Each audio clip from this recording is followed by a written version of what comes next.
What's up, YouTube? Welcome back to another video. In this video, I want to talk about this situation that is currently taking place between Jonathan Majors and his ex-girlfriend, Grace Jabari. And in this video, I'm going to concentrate on the Black community's reaction to this situation.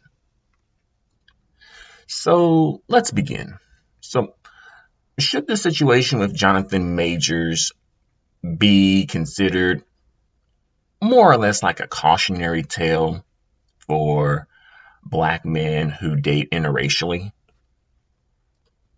And I ask that question because if the gender roles were reversed, where, a Black woman was involved in a situation like this with a non-Black man, I feel like the community in general would be framing this as, hey, swirling gone wrong.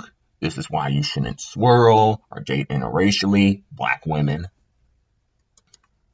But I do feel like in this case with Jonathan Majors, I don't think that the community is going to frame it like that.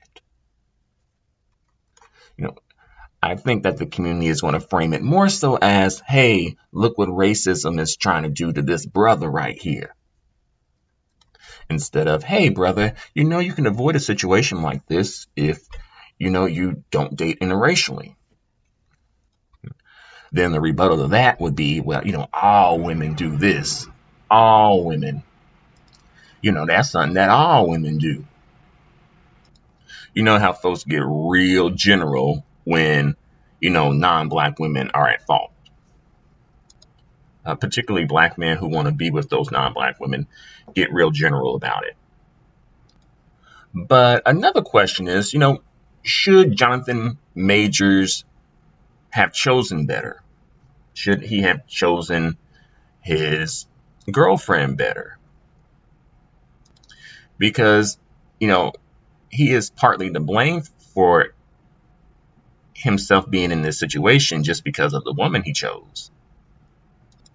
And from what I've been hearing, reading on the internet and hearing in news, entertainment news reports and things like that, it seemed like I think that Grace Jabari, Jonathan Majors' ex-girlfriend, I don't know, I think she may have had the reputation of being, somewhat of a thought. I could be wrong about that, but that's what I'm picking up on. So Jonathan was trying to turn a show, quote unquote, into a housewife. He was trying to get a thought to act like Coretta Scott, King, and Michelle Obama. And I do find it interesting that when he thought of women who were classy, sophisticated, and demure, two Black women came to mind. Notice he didn't use white women as an example of that. And of course, some people in the media interpreted this as, Jonathan Majors wanted his girlfriend who's white to act Black, act like a Black woman, which is possible, but I think he may have just wanted her to act more classy and sophisticated and demure. And he used two Black women as an example of that, because that's what came to mind when he thought about those particular attributes. But of course, there are some Black men who do kind of want their non-Black women to have some, Blackitude to them. A little bit of flavor, as some people put it, right? And there are some Black women who want that from their non-Black men. But in regards to Jonathan Majors' court case, I think he ended up in this court case as at least partially because of, being This being a consequence of being a fetish, perhaps? Could be. You know, his ex-girlfriend, his white ex-girlfriend, she probably wanted to experience some fame and some money and maybe even engage in a little bit of Beauty and the Beast without engaging in Beauty and the Beast, if you know what I mean.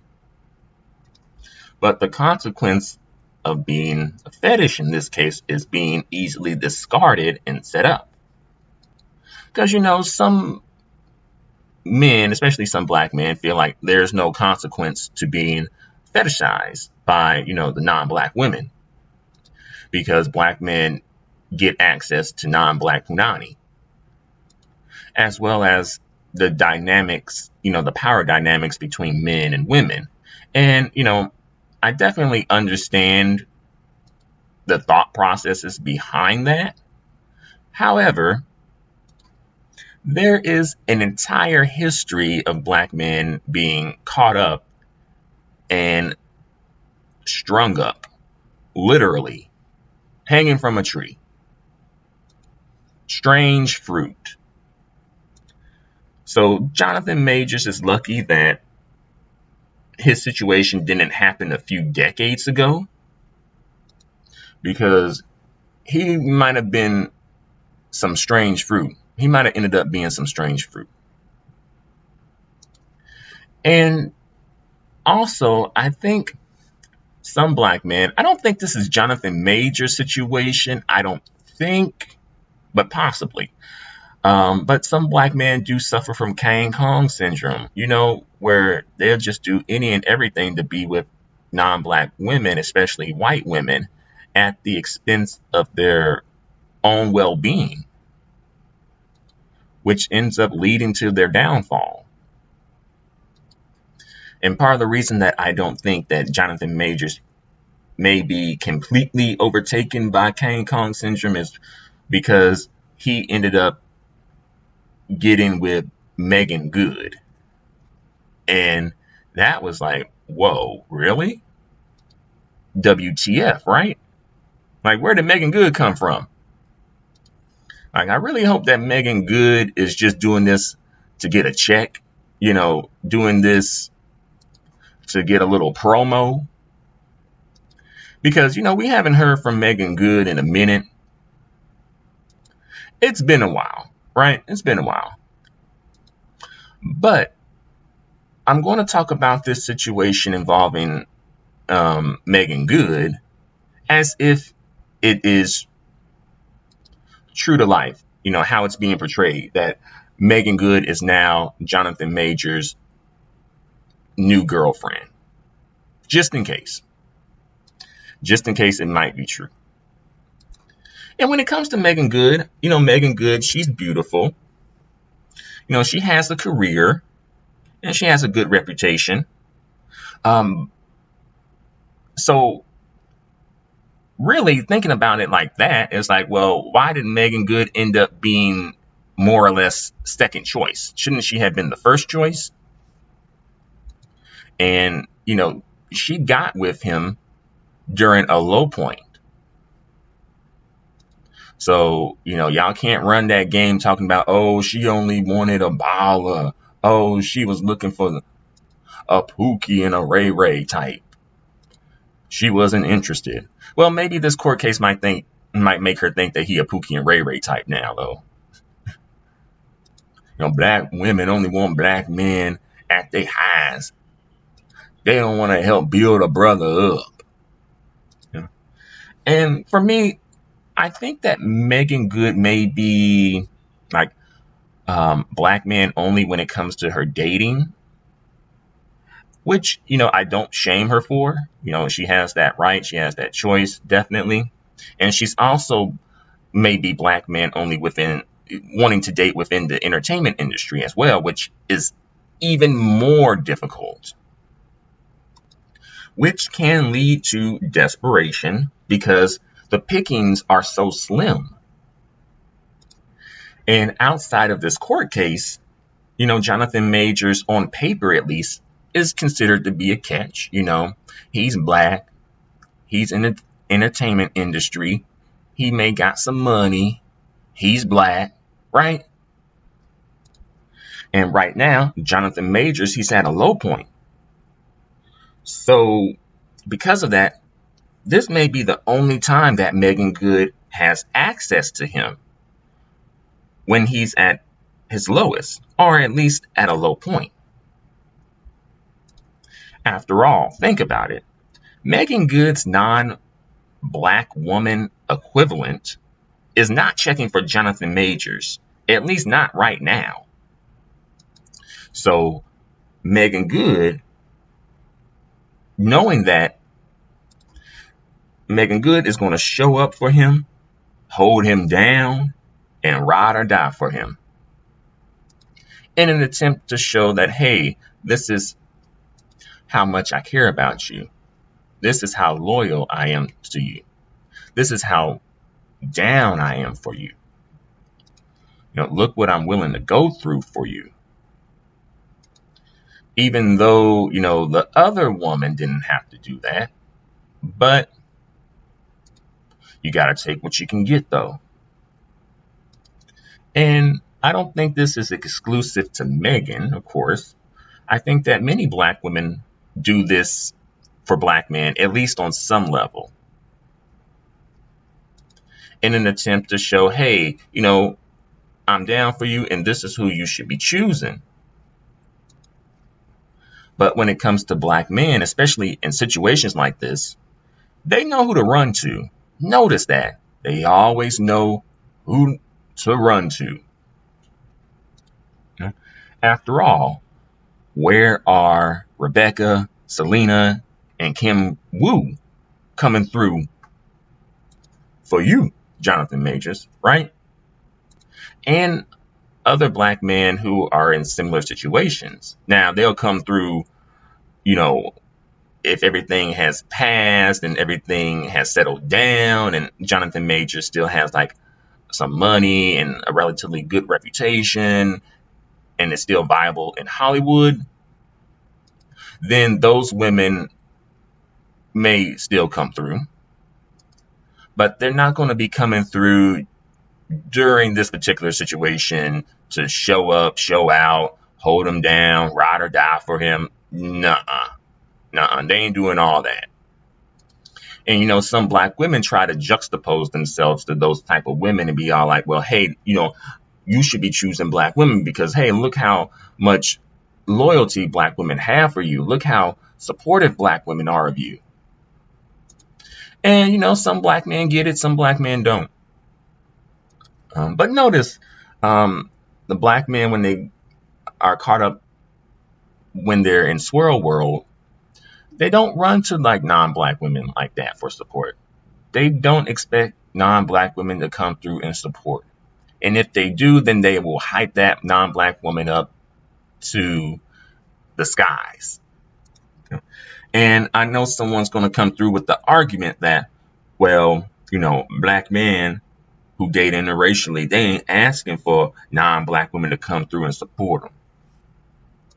Here's the thing, though. Whether you ask them or not, they are not going to help you.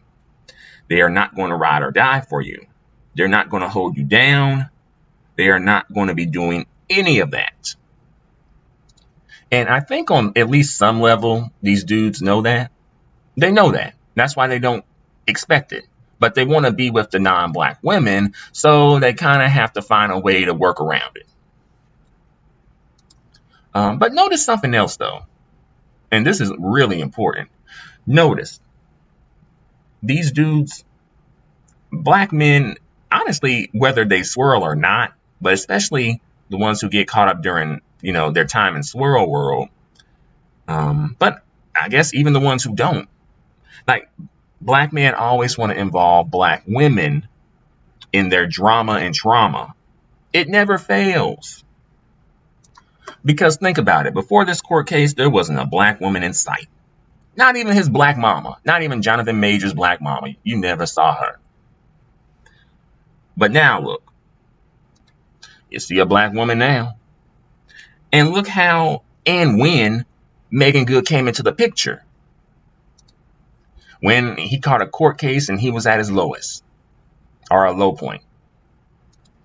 And black women on social media are supporting as well.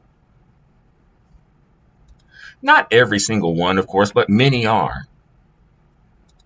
And then some people, both black men and black women, will come through with the argument that, oh, it don't matter. It's about the bigger picture, right? They trying to sabotage a brother. They trying to bring a black man down. They trying to keep a brother down. They don't want to see Jonathan Majors do well in the Marvel franchise, because he gonna take over. It's gonna be all about him. Because just when his career was starting to pop off, all of a sudden this court case came up. Isn't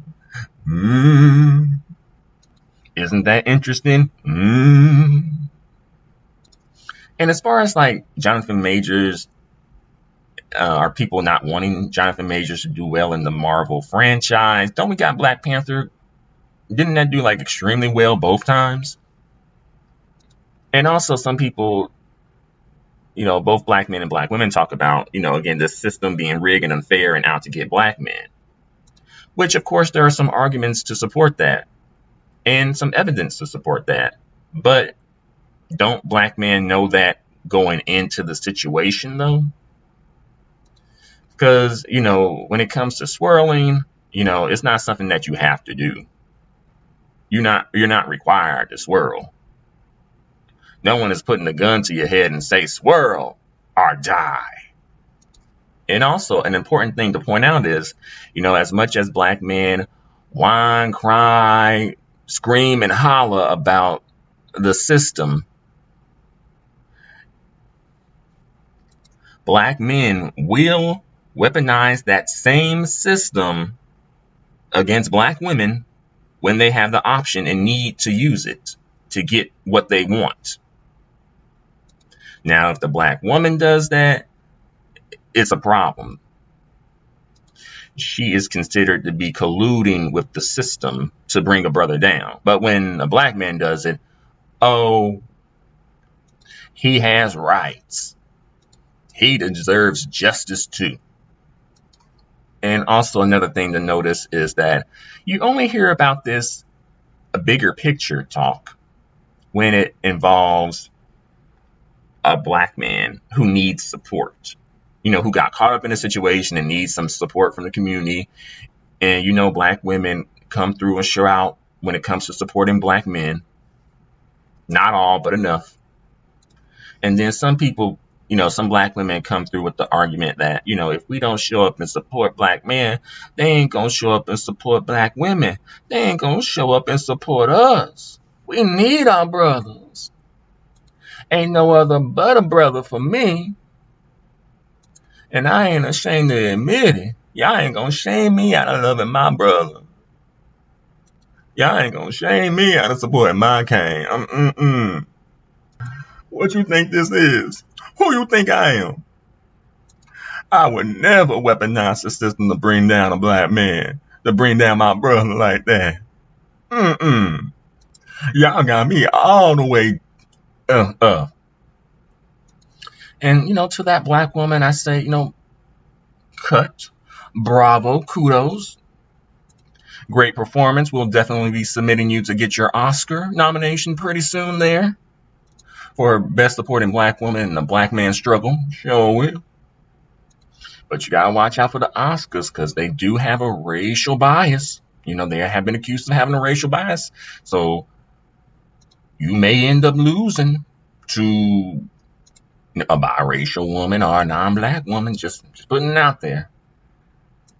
But, to those black women who are afraid of losing black man support, it's like, and afraid that black man ain't going to show up for them. It's like, like how black man showed up for Megan Thee Stallion, how black man showed up for R. Kelly's victims, like how black man showed up for Nia Long, right? How black man showed up for Monique when she was asking for a boycott of Netflix. Like how black man showed up for April Mason and her cousin when her cousin almost got abducted. how a black man showed up for Ari Lennox when she got caught up in Amsterdam at the airport and was claiming it was because of racism. Yes. I guess we all forgot about how a black man showed up for all those situations. And then some black men will come through and try to evade responsibility, and they'll say, oh, I thought you were strong and independent, even though you never even uttered that phrase a day in your life. But they'll just apply it to you just because they don't want to help you deal with your black woman problems. But, I'll just put it like this for the black women who may be scared of losing black men's support. You can't miss anything that you've never had. Now, you may have this on an individual level, but as far as the collective level, I don't really see it happening all like that. This situation involving Johnathan Majors is not black women's concern, nor is it black women's fight. This is not a black community problem. This is a black man's problem. Black man swirling gone wrong problem. And I know how the community loves to push black men's problems as being community problems. And perhaps there's some argument to support that, of course. But notice that black women's problems are not being pushed as black community problems. They're being pushed as black women's problems, but not specifically, oh, this is something that affects the whole black community. So because this is a black man's problem, black men need to solve this problem alone without black women's help. I know that's probably not going to happen, at least completely, because, some black women have just been so conditioned. And also, of course, many black women are a product of their generation, as well as their socialization. Where, as far as socialization, black women in the black community have been socialized to put black men's issues first, before their own. Partially to come off as not being self-serving, and also because black men need the support. As far as it being a product of their generation, as far as black women being a product of their generation being to blame. What I mean by that is that I believe traditionally, no matter what, black women were expected to support, and often did, out of loyalty and out of tradition. And I feel like this goes back to at least the silent generation. As well, it's prevalent in the baby boomer generation and the Generation X generation, as well as like the millennial generation too. But I do feel like in the millennial generation, that's when it kind of started to wane and die down. And I believe you're seeing it continue into Generation Z and Generation Alpha. But before I end this video, I do want to pose this question. If Johnathan Majors does win his court case, what happens after that in regards to him and black women? What happens after that? Will he come back home to the black woman? And, do black women want him to come home? I think more than enough do. Maybe not every single one, but, I'm sure there will be. I'll put it like this. I don't think Megan Good is the only black woman that'll take Johnathan Majors. And hey, if homie still got some money, then go for it. If, you can use him to get some resources and get some opportunities, go for it. If he can provide you with something, if it works for you, great. But another possibility is that, could he potentially just go back to dating non-black women once this all dies down and blows over and, he recovers and rebounds from this situation? then what? Then how black women are going to feel, especially the black women who came through and truly supported. And of course, the argument is going to be like, well, he ain't obligated to date black women. Black women always be feeling entitled to black men. You don't own black men. And some black women will have the same sentiments, even though, they would want Jonathan Majors to be with a black woman. But, I'm going to bring this video to a close, though. Thanks for watching. And, of course, this video was done based more so on principle of the matter. You're right. And just calling out hypocrisies and double standards involving black men and black women and things like that. But please let me know what you think about all of this in the comment section below. Until the next video, adios and goodbye for now.